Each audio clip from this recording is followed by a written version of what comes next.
Okay, well, thank you so much, Yolanda, for your time for this interview. Can you tell us a little bit about you, where you're from, and how long have you been living here in the area? Okay, so I was born and raised in Grand Island.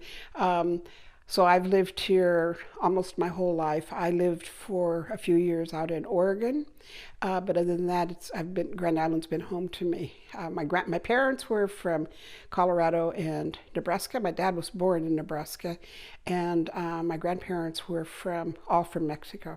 Okay, So. awesome. Can you tell me a little bit about your work experience here in the area? Well, I have most of my career, I'm a teacher and I'm an educator, and I was a principal. So most of my career has been in education. My degrees were in elementary education, and I have endorsements in ESL and early childhood education towards my bachelor's degree. And then I have my master's degree in administration and supervision, and that's why I was able to be a principal. The rest of my career, after I retired from the schools, then I worked for the state of Nebraska for Health and Human Services for a few years, and and then I retired from there. And after that, then I did some part-time work with different immigration programs. I've always had an interest in immigration, and so it just gave me something extra to do once I retired from my profession. The last few years, I also spent some time over at UNK working as kind of like an advisor with Peter Hewitt scholars, students who were studying to be teachers, bilingual teachers, and so that's where I ended up retiring from when I truly retired. Okay. Okay, tell me a little bit about your experience with the commission. How did you find out that there was a commission in the state of Nebraska, and how did you get involved? I got involved with the commission because we were instrumental in helping to get the commission started. There was a group of people from Lincoln, and there was a group of people from Omaha, and a group of people from Scottsbluff. And the people from Lincoln and Omaha were pretty much mostly GI Forum members. The GI Forum leaders were instrumental in getting the commission started. And then there was a group of Chicano advocates out from Scottsbluff, and this was the initial group that got the commission started. We had some individuals from Grand Island that were involved with it as well. John Ramirez, Nacho Valdez, Ray Ramirez, some of the people that were leaders in getting the commission going. Mm-hmm. And I was probably 20 years old. And it involved traveling to Lincoln and getting support from the governors from, I think it was, if I'm not mistaken, I think it was Senator Terry from Scottsbluff. I could be wrong on that, but I'm pretty sure that's who the senator was that introduced it to the legislature and was able to get it established, mandated. Okay, perfect. Do you have any experiences that you want to share with the viewers about, the accomplishments that the commission had during your years as a commissioner? I think that the commission had many different accomplishments. I think the thing that was most powerful about the commission was that there were 10 commissioners that were appointed to the commission, and they were representative of the entire state.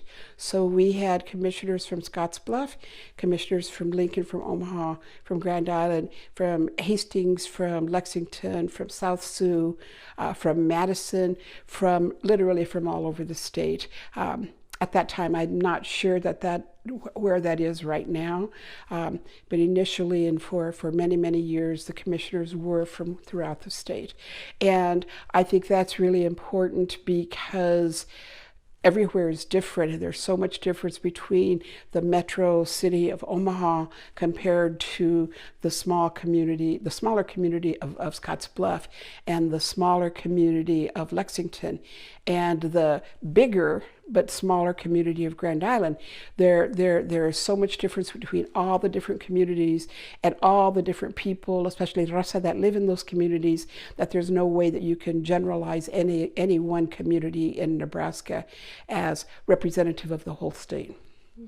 So I think that's one of the things that's very, very important. I think that the commission has gone through some changes, gone through some tough times too, and but I think that as the communities in the state, as the state of Nebraska changed in our demographics, I think the commission started to go through changes on its own.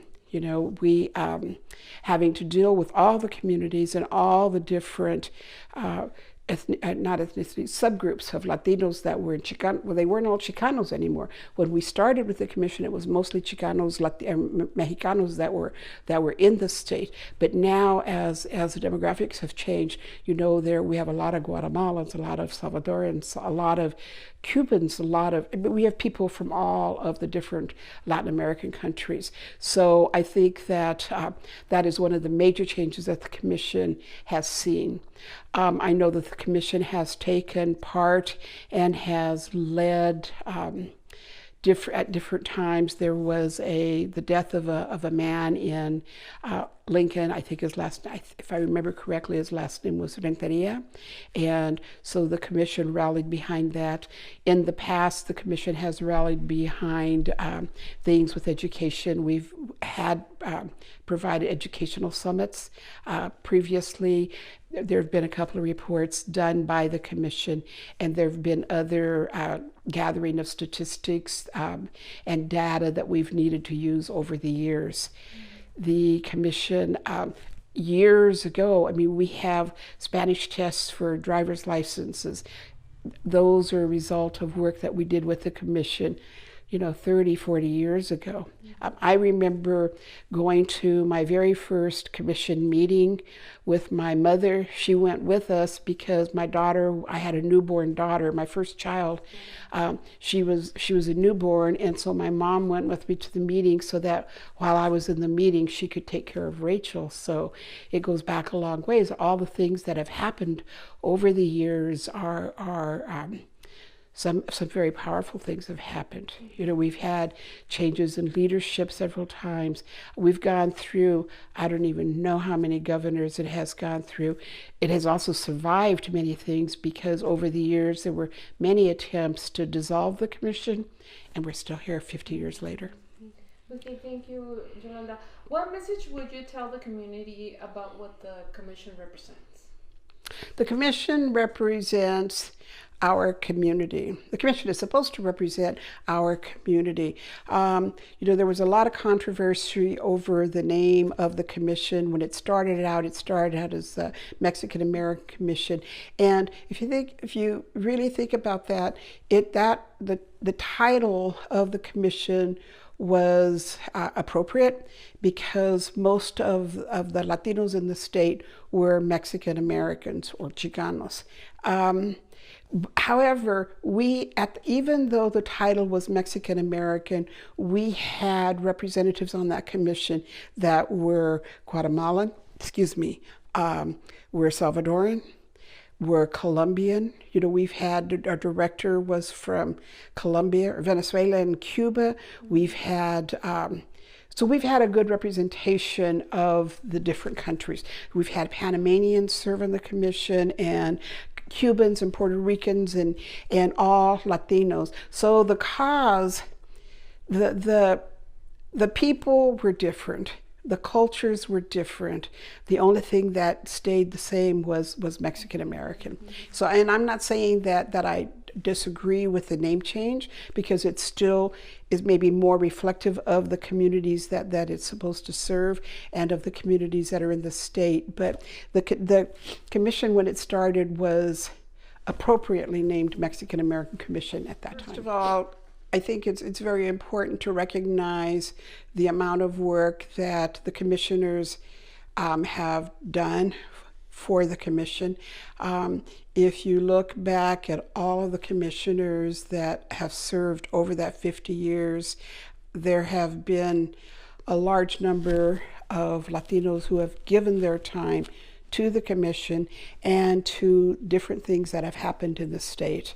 So we have, again, because of the backgrounds of the commissioners, they have been reflective of those communities and aware. In most cases, they're pretty aware of the communities that they serve and the communities that they represent.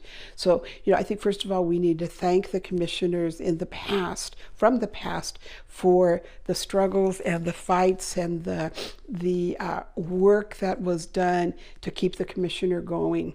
Because there, as I said, there were many times where they tried to close down the commission and have continued to decrease the number of employees, the budget of the commission.